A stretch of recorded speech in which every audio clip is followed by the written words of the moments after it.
Okay, so my name is John Masters, Chief ARM Architect at RedHat, and what I want to do today is to talk to you about two different things.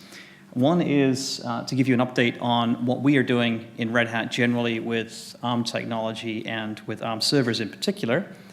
And then secondly, to talk a little bit about the importance of standardization as a means of unlocking the opportunity we have for ARM in both HPC, in mainstream data center, in enterprise, public cloud, a lot of opportunities we see for the ARM architecture. I promise not to be too boring, but I do want to talk about making ARM fabulously boring, and we'll come to that in a minute. So first, a eye chart and a study in contrasting color, which I need to address. So a quick update on what we've done at RedHat, and I can't see what I'm presenting, so I'll talk to it here. A quick update on the past, where we are with the ARM architecture inside the company. So about 6 years ago, myself and a few others inside RedHat formed what is now the RedHat ARM team. And our remit was to investigate the opportunities that ARM might have for the kinds of customers that we have at RedHat. And we deal with enterprise computing customers, right? So we're not dealing with people building maker devices. We're not dealing with the embedded community. We're not dealing with cell phones. We're not dealing with mass market consumers. We're dealing with enterprise computing. And at the time, in 2011, the kind of cutting edge ARM devices we were looking at were Raspberry Pis, Beagle boards, Beagle bones. There were some murmurings about startup ARM server opportunities, very much focused on taking mobile technologies and putting them into server applications, right? Underpowered technologies at the time, but rapidly on a curve that kind of tracking the innovator's dilemma kind of model where you have that opportunity for disruption as the technology climbs upward and starts to become very, very useful to the kinds of customers that we have inside RedHat. So we formed a team, and what we did was bootstrap support for the ARM architecture in all of our different community projects.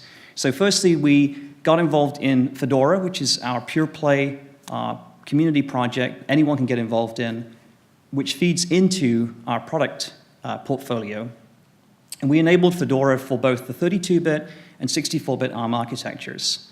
And then what we did over the next few years was to identify all of the points where we could have sources of friction for adoption of ARM, particularly with Red Hat's customers. Early on, we identified standardization as critical, right? So we have a lot of customers today who deploy server-class systems from one very large incumbent semiconductor company that everybody knows, and not many people in this room probably love. But if you go to one single source for everything, then it all tends to look very similar, right? A lot of the kind of challenges you might have by having an open ecosystem with many players don't exist in that space. So we identified a number of opportunities to come in and help clean up and help define some standards that would lead to our shared success. So I'll talk more about that in a moment. And then we proceeded to collaborate with all of the members of the ARM ecosystem as they did their designs in order to help them to ensure that they had both compliance with these specifications and also were building designs that were going to be useful to the kinds of customers that we all have. Over the last couple of years, we've shipped several different versions of our enterprise class operating system.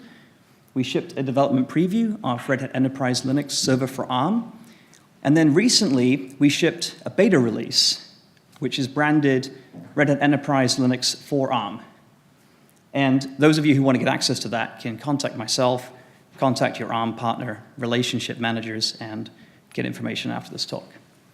And do watch this space, right? More is happening over time. So, kind of some general commentary on why standardization is important. As I said, when we started this project, you know, the kind of cutting-edge ARM devices that we were looking at were these little embedded boards, right? This is a Raspberry Pi. There are many of these boards out there. What we wanted to do was to figure out how to take the kind of ARM technology we're all interested in and to move it from an embedded context into a data center context. And to do that, we have to think about what differs between an embedded device and a server class device, right? These are not just bigger machines. These are different machines, right? An embedded device, it has a certain price point. It's designed for example, the maker community, to take this device and to run a custom operating system that they've probably hacked on and probably enjoyed hacking on and building the different pieces from scratch, and that's kind of fun if you're targeting building your own devices. But if you want to get into the data center, what you need to have is a single operating system that can run across a whole range of different devices. I'll give you a couple of examples of the kinds of problems we had in the early days. So if you have any computer system, two kinds of problems that you would face. One is getting the current time, right? You'd think that would be very simple.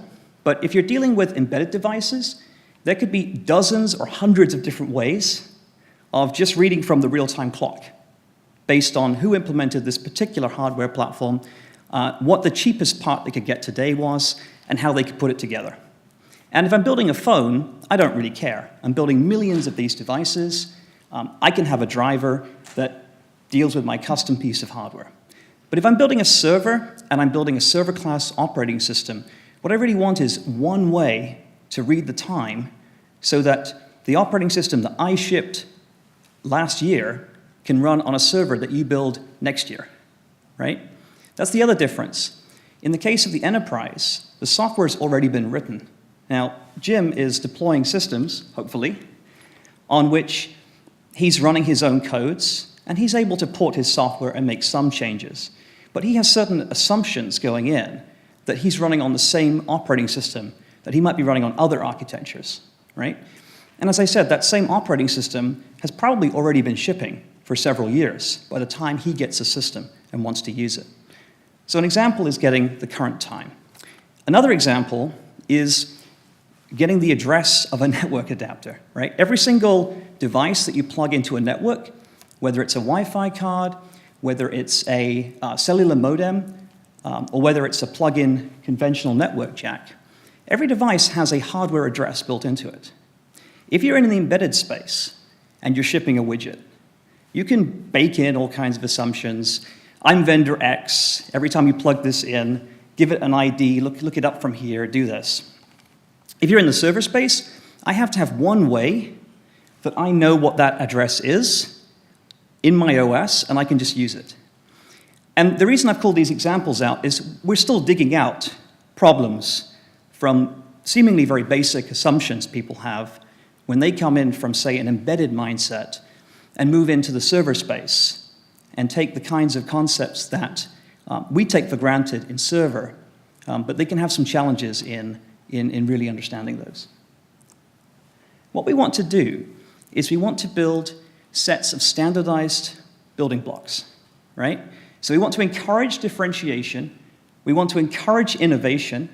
We don't want to be the big bad enterprise computing guys coming in and saying, hey, that's great. You've been doing it all these different ways, but really, could you just make it a bit like what Intel have, right? We don't actually want to do that. We want to let people innovate.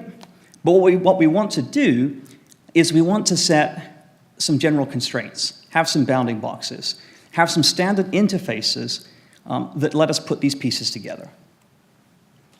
I'll give you a couple of examples. Who here knows what this is? Anyone? Tim, what is it? And what does it do? It reads canvas in your vehicle. That's a very specific answer. So you never know who's going to be in the audience. But these are widgets that you can buy on Amazon or anywhere really, any auto shop. And what they do is they plug into your car. And every car that's been made after a certain date has a standard connector under the driver's seat. And you can plug in this little widget, and you can ask the engine of your car, how are you doing? How's it going? Tell me about the emissions from the last 50 miles that you drove. And in the US in particular, and in other countries as well, we have these standards for emissions. And every year, if you own a car in most states, you have to go and take it and have it emissions tested. Now, they do stick an actual probe into your exhaust and check you're not smogging the place up, and some of the car companies are known to be playing with, taking liberties with that. But they also plug in a standard device into the testing port in your car that can just talk to it, and it just works, right? There are vendor extensions, but there's a standard. The reason the standard exists is because they need this just to work, where you can drive your car in and just assume that you're going to plug this in, and just assume that you can talk to your car, and not have to have 10 different ways to do it. And it's been a fabulous example of success in the industry. So standardization can be a very successful thing. You can also have multiple different standards. For example, I moved from the UK to the US.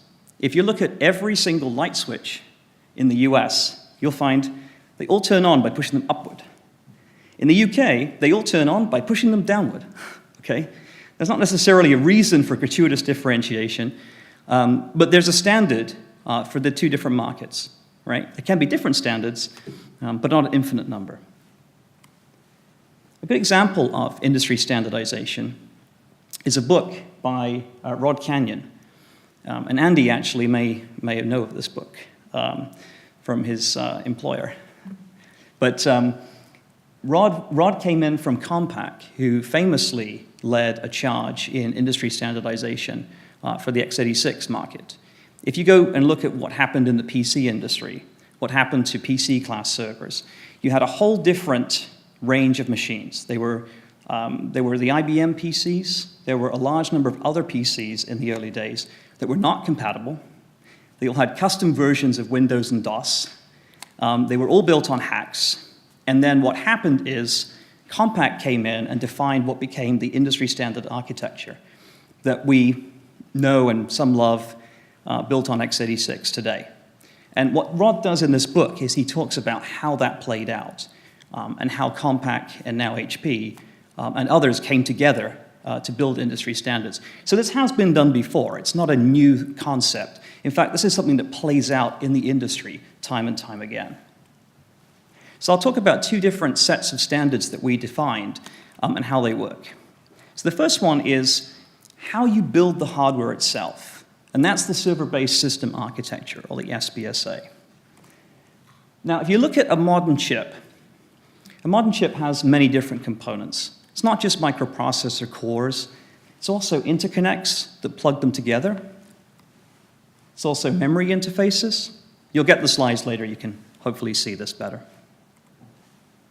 It's also all kinds of IOs. So you might plug PCI cards into your server, hopefully.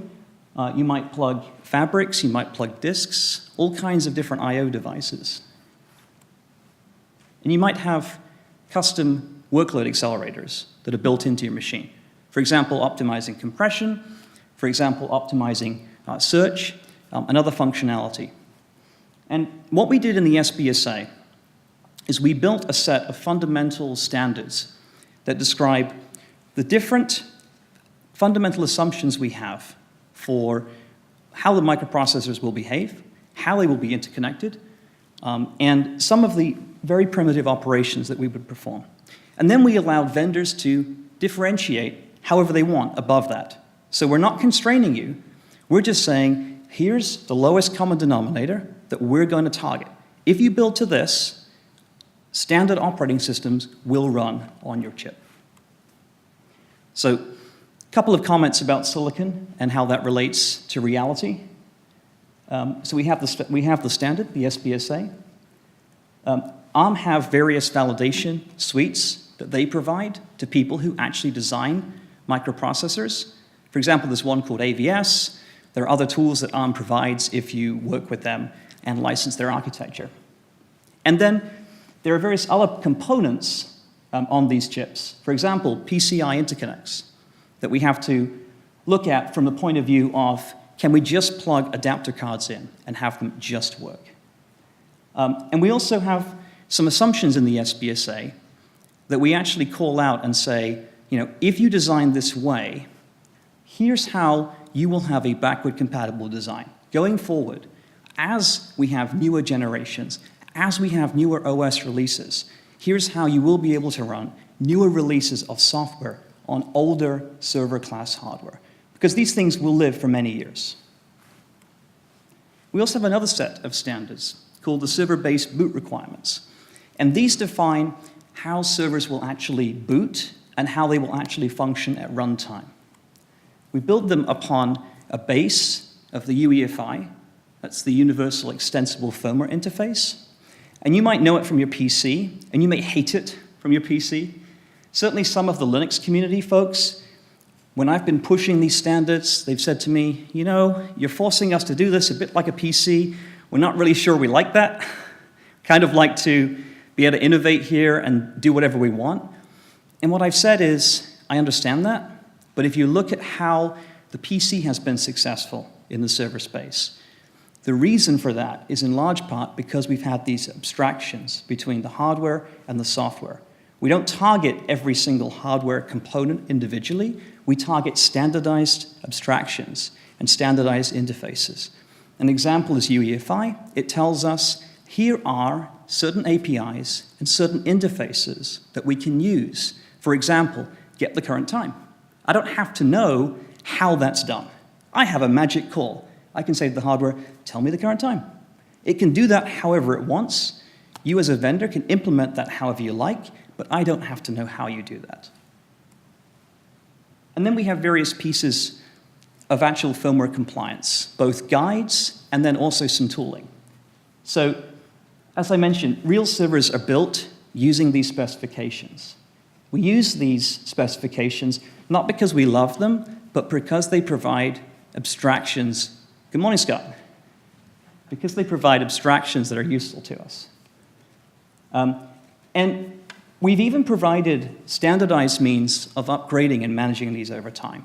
So, for example, as we add new capabilities, we want to build upon what we already have, and we want to allow vendors to ship updates and have those just deploy and just work very smoothly.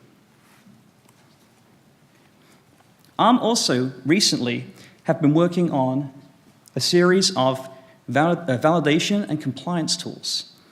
And the reason for that is to encourage a good out-of-the-box experience, right? So one of the problems we've had in the early days of ARM servers is we'll get prototypes in the office, and they'll be amazing. They'll do all kinds of great, wonderful things. They'll ship with some custom operating system that someone put together, and they'll say, yeah, it's kind of sort of RHEL, not really, but just stare at it this way, and it kind of looks a bit like it.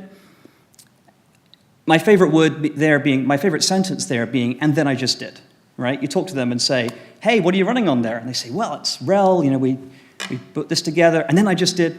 What did you just do? Oh, you hacked it up somehow. Okay.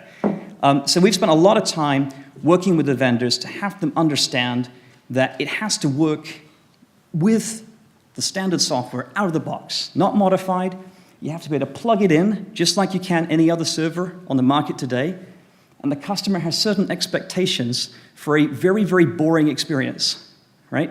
And this is what takes it beyond fabulous and interesting engineering and innovation that the ARM partnership is bringing, and makes it useful to customers and consumers. It makes it so Jim can just buy his server and plug it in and have certain things work, like network booting and network installing and orchestration, and the very, very boring things, very boring enterprisey things that actually are very lucrative and very beneficial to everyone.